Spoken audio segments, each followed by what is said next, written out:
Hey, what's up guys, Rev here. Today I have yet another follow-up to the ongoing Rushia drama, and since I don't want to bore you guys with another complete summary of the situation, you can watch my previous videos about it listed in the description to get the full lore of this manga. So roughly 2 days ago, Corp made an official statement terminating Rushia's contract with them, effectively ending her career with Hololive. In their statement, Corp cited various breaches of contract made by Rushia that resulted in her termination. Of course, this was stated vaguely with no specific examples, leaving fans and onlookers to piece together the story for themselves. And in yesterday's video, I went over the latest updates on the situation and gave a few educated guesses as to what could have happened to lead to her termination. Towards the end of the video, I mentioned an ongoing development that I didn't have time to properly research and confirm in time for that video. Well, after the proverbial dust has settled since then, I think that development is an important key towards explaining Rushia's termination. Now, of course, we're still speculating about some things, but I believe there is a very solid foundation indicating how Rushia breached her contract with Corp. So as the fallout of the termination was unfolding, Rushia was once again trending on Twitter, but so too was an individual named korekore. Now, who is korekore? Well, it's an individual who I've seen repeatedly referred to as the Japanese Keemstar, essentially a big drama channel doing anything for views on Japanese YouTube. Over the past week or so, korekore has streamed multiple times, each stream focusing directly on the Rushia drama. These streams also included information and evidence that he obtained from personal conversations with Rushia, someone Rushia considers a personal friend, by the way. And during his live streams, korekore shared this information he received from Rushia, which included private information about Hololive, messages between Rushia and Hololive management, and details about her and Mafu's personal lives, among other things. And to be clear, the sharing of these different pieces of information by Rushia all represented breaches of her contract.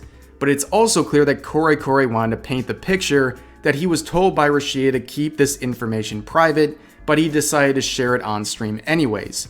Now there's two ways to look at this. The first way is that a very understandably upset Rushia vented to korekore, her personal friend, and in the process shared confidential information about Hololive, which korekore leaked publicly against Rushia's wishes.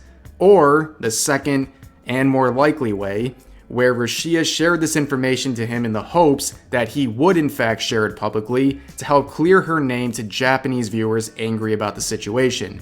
But either way, she leaked information to korekore, and from the videos and other evidence, it's clear she also shared private information about Hololive, its talents, its management, all to clear her name. While how deep this information she shared about Hololive goes is unknown, it is clear though that she violated her contract. Do I think it's reasonable that Corp punished Rushia over this situation? Yes.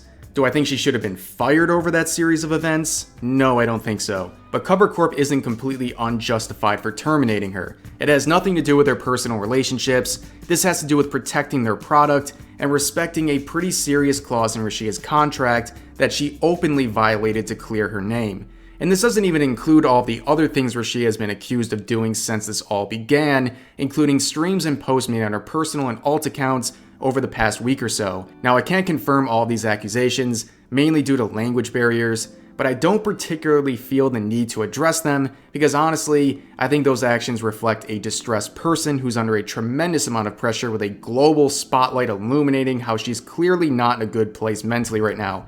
And also, for Corp, they don't need these accusations to be true in order to fire her.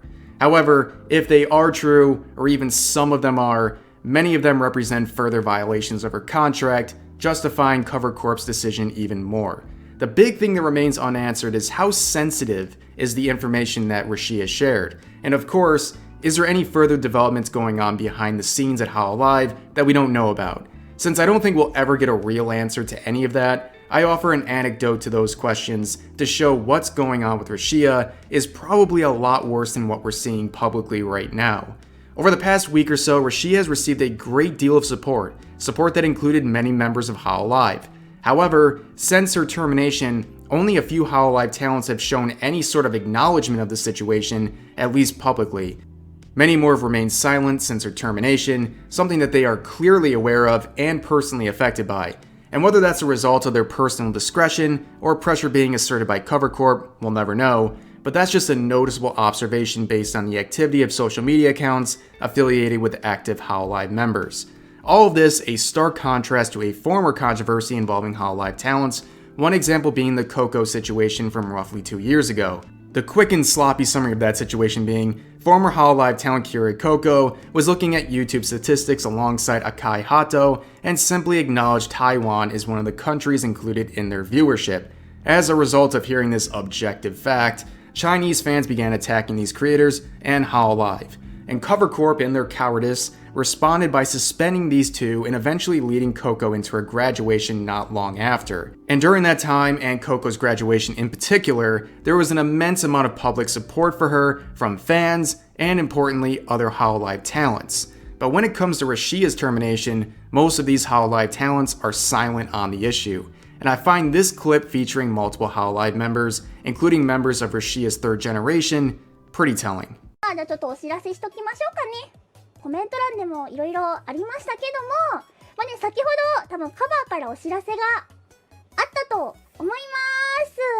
カバーから出ているものがもう全てって感じなんですけども、フレアとしても結構ちょっと心境的にはあれかもしれないけども、こ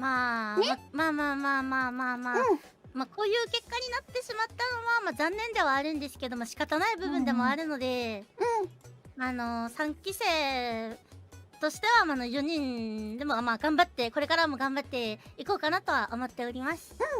While they aren't bashing Rushia or anything like that, they are pretty much saying it is what it is, offering very little resistance to what happened. And honestly, this tells me they probably know a lot more than we do if they're so comfortable essentially tossing the issue to the side and saying it can't be helped.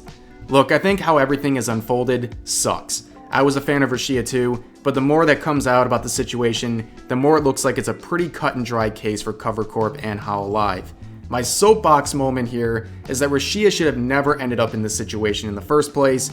The reason she found herself in a quote-unquote controversy is the result of primarily Japanese fans who felt robbed of their girlfriend experience the second there existed the possibility that Rushia was even talking to a man.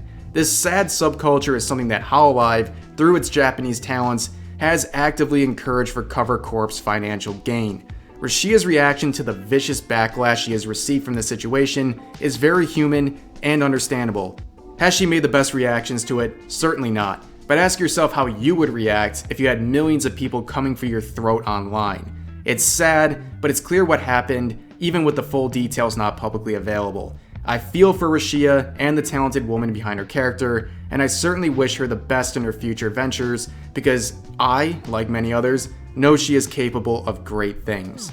But that's gonna do it for this video. Hope you all enjoyed. Subscribe for more daily videos, and yeah, I'll see you guys next time.